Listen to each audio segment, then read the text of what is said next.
Hello guys, in today's video I will be showing you how to fix Cashapp uh, stop working problem. So the answer is easy, just go to the settings, then scroll down to the apps section, and then go to the search and search Cashapp, and then go to the storage, and here you will find this clear cache option. Click on it.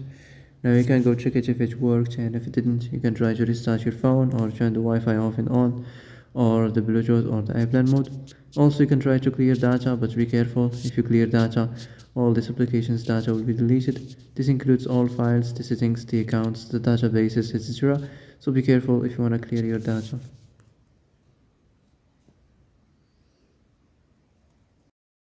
And that's it for today's video. I hope this is the answer you've been looking for. If you like this video, don't forget to like and subscribe, and see you in the next video. Thanks for watching.